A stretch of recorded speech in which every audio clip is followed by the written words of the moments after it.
Salam sejahtera Malaysia, denyut nadi suara rakyat bergema di channel ini. Jangan lupa tekan butang subscribe, like dan share. Malaysia kita punya, cintai Malaysiaku, kita jaga kita.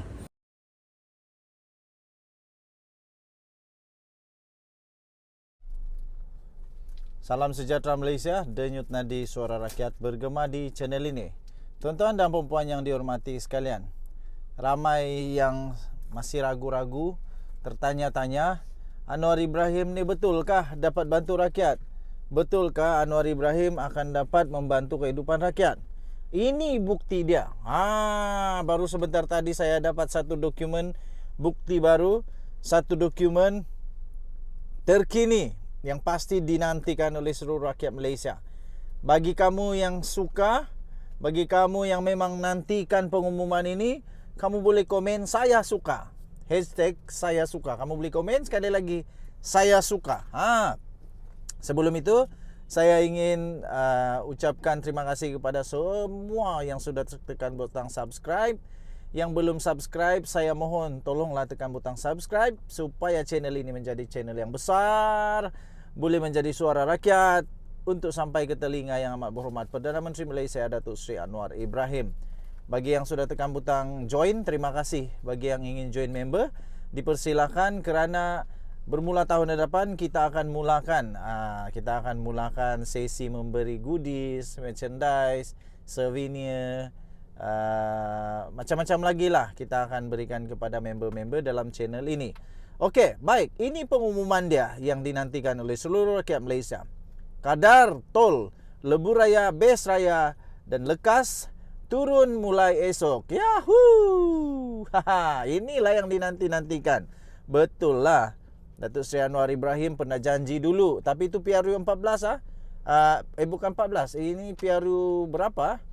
Tapi jangan samakan dulu punya manifesto dengan yang manifesto terbaru ini. Apapun, Anwar Ibrahim masih ingat. Jadi kadar tol di Lebuh Raya Sungai Besi, Bes Raya dan Lebuh Raya Kajang Seremban, Lekas diturunkan bermula pada jam 12.01 tengah malam ini. Demikian diumumkan oleh Menteri Kerjaya Raya, Alexander Nantalinggi. Yahoo, tahniah. Nanta berkata penurunan kadar tol itu dibuat selepas perbincangan menyeluruh dan persetujuan dengan syarikat konsesi dua lebuh raya berkenaan, iaitu IJM Corporation Berhad, selaras dengan keputusan Jemaah Menteri pada 21 Disember yang lepas.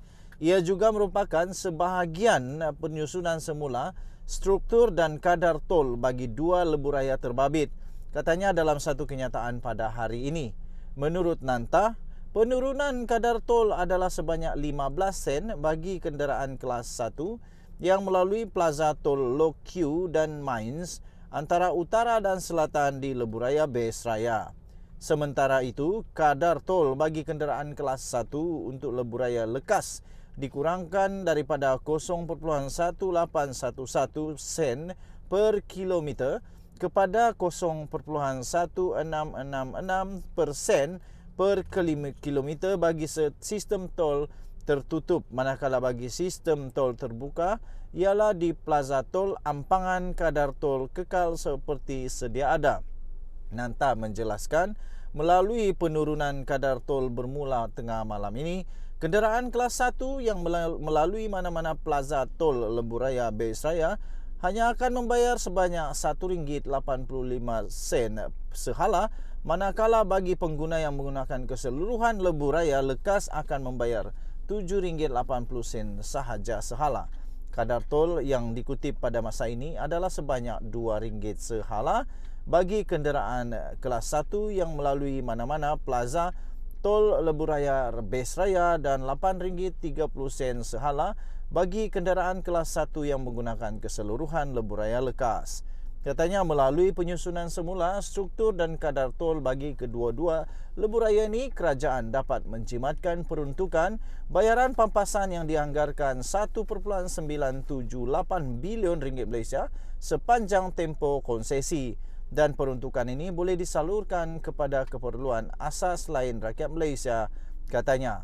Nanta berkata cadangan ini juga ialah tanda keprihatinan kerajaan dalam membantu rakyat yang berdepan dengan masalah kenaikan kos sara hidup ketika ini.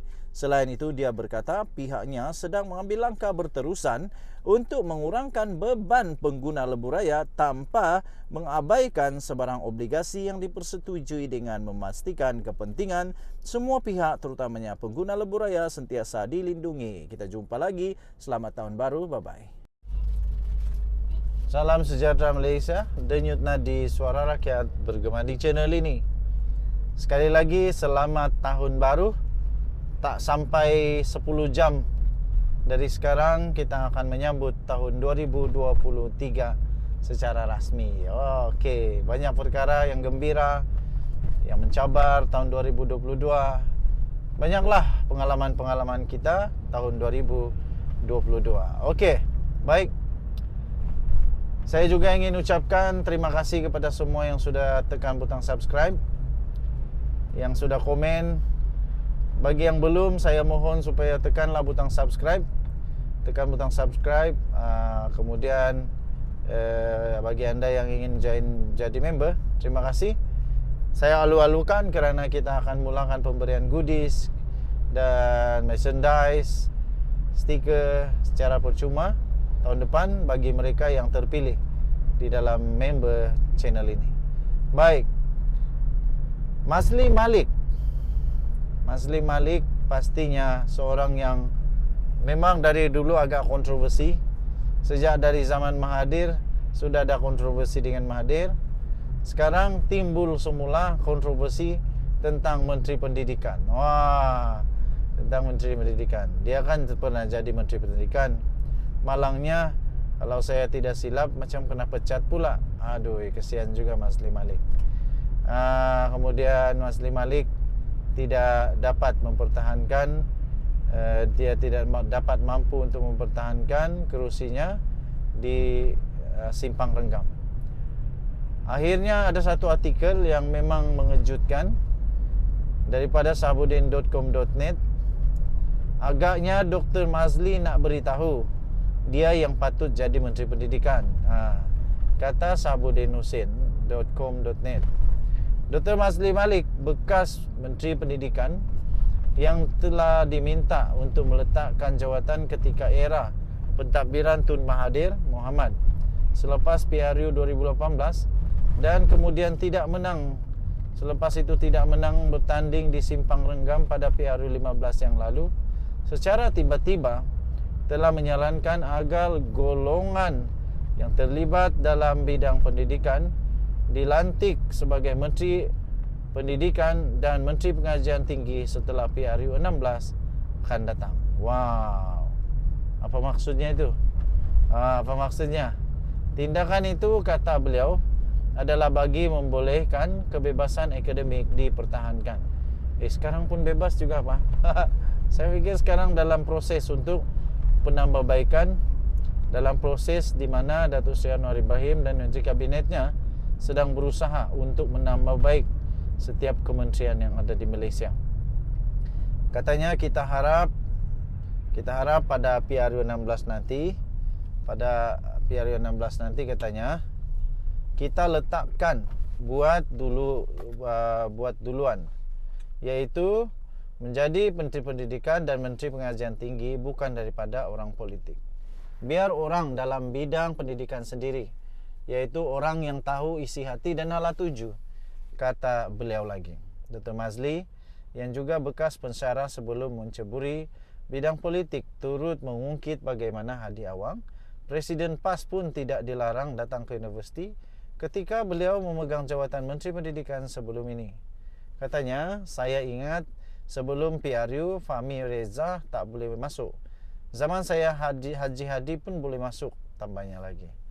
Dengan melontarkan saranan serta ungkitan sedemikian, agaknya Dr. Mazli ingin menyampaikan isyarat atau mesej kepada Perdana Menteri Anwar Ibrahim bahawa beliaulah yang sepatutnya dilantik sebagai Menteri Pendidikan atau Menteri Pengajian Tinggi dalam susulan kabinet baru-baru ini, katanya.